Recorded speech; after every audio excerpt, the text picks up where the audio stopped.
Hey, what's up guys? Travis Smith here. We're here at Snap Fitness in Saskatoon.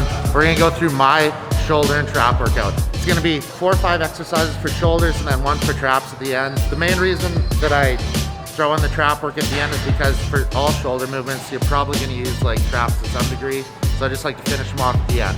How I break it down is there's 3 heads of your shoulder. There's the lateral head, which is the side, the front, which is the front, and then the rear delt, which is the back. So I always start with laterals because I find that's the easiest muscle to work to get blood in your shoulders. And then once your shoulders are kind of activated, I move into rear delts. So that's what a lot of people have trouble really feeling. So move into that after rear delts, go into front delts. I have kind of a press variation that I really like that kind of isolates the front delt more. And then we'll finish with some trap work. So first exercise we're gonna do is a standing lateral. So 2 things I think about while I'm doing this. The first one is you don't wanna think about lifting up, you wanna think about pressing the top of your hand outward, and that's gonna help you just hit that side delt more and keep the traps out of it. Second, keep your head up high. When you start bending over or tilting your head forward like this, you're gonna start using more traps. So you wanna keep your head up high, arms relatively straight, but the main thing is you keep your arms in a fixed position. I'll do 5, 6 warm-up sets with this just to fill it with blood. So when I do this exercise, what I think about is the strength profile of the exercise. What that means is basically throughout the range of motion, where are you strongest? So you're gonna be strongest at the bottom. So what I do, I start out with a weight where I can get about 12 full reps until I fail, and then I actually go heavier. I don't drop the weight, I go heavier, and then I do as many partials as I can, just the bottom half. And then that absolutely hammers the delts.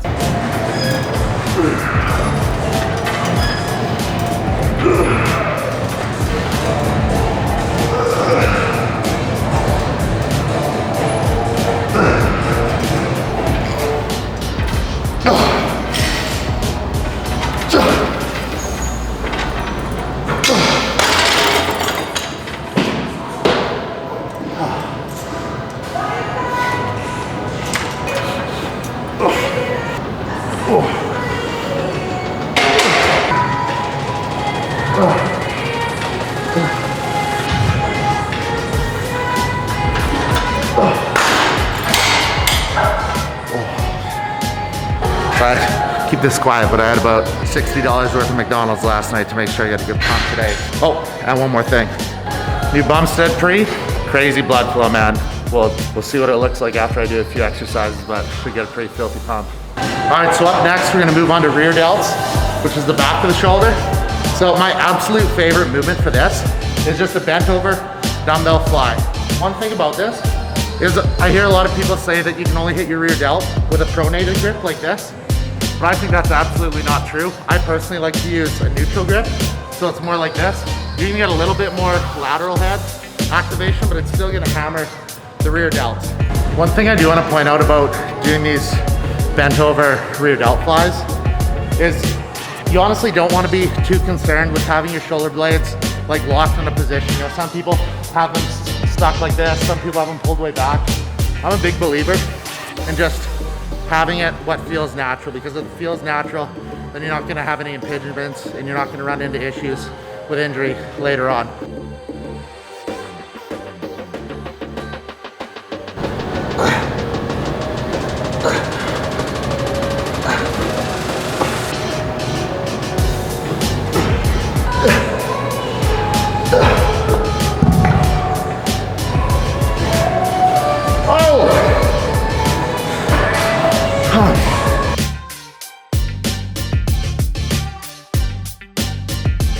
All right, so we got through some lateral raises to the side of the delt.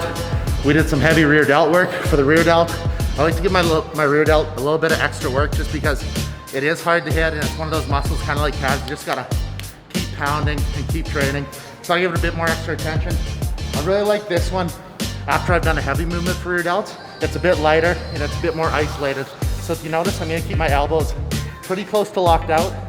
I'm gonna go about to there because that's what the rear delt is. When you start going past there, it just starts hitting your rhomboids and your traps. So take note of how I do this. For this rear delt exercise, I'm using the pronated grip like this, as opposed to the neutral, because I did the neutral with the dumbbell, so I already kind of hit it that way. So I'm doing it a bit different, and also the pronated will allow you to isolate your rear delt just a bit more. I'm just doing both to make sure it gets all the work needed.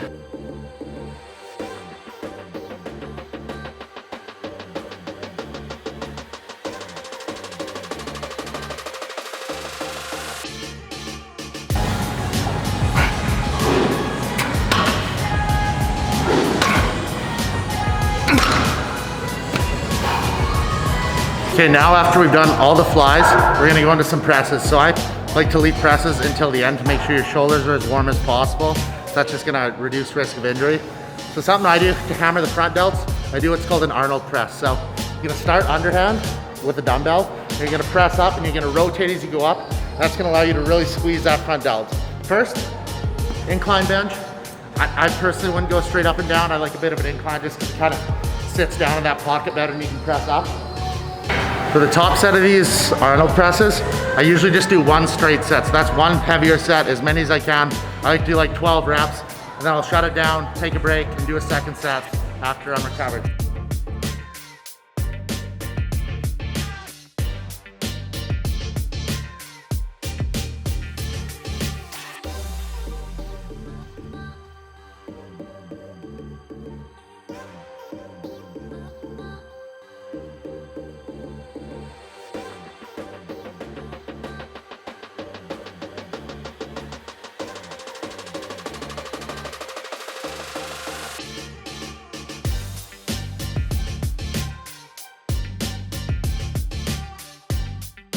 All right, so we've went through all my shoulder exercises. So like I said at the start, I like to finish with my trap work because no matter how well you try and isolate your shoulders, you're gonna work your traps. So I figure I might as well just train it all at once. I like to do seated dumbbell shrugs. Honestly, I think shrugging with the dumbbell is the absolute best because it feels so natural. Two big mistakes I see with this is the first, people are throwing it up and like bouncing it. You want to do this very controlled. So what I'll do is I'll stretch down and I'll squeeze hard for 2 seconds at the top. Stretch, get rid of all the momentum, and then squeeze hard at the top. And then to even get less momentum, I like to sit on a bench. Also with this, there's definitely a ton of confusion around whether you should have your shoulders rolled forward or all the way back, or whether there's kind of an old school method they used to do where they'd roll it around. I absolutely don't think any of that's necessary. I think a big thing is just doing what's natural so you don't get any impingement. So just let it stretch down all the way, no momentum. Squeeze up, 1, 2, let it down. 1, 2, let it down. I'm gonna do about 12 reps with all my warm-ups until I can't get 12 reps anymore. 1, 2, and that is all trap.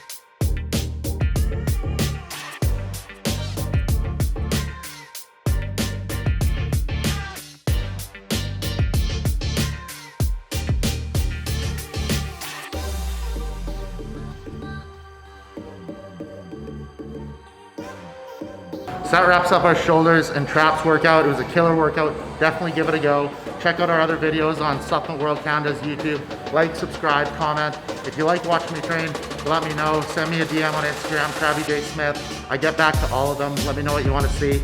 And until next time, Travis Smith, Supplement World Canada YouTube channel. Catch you next time.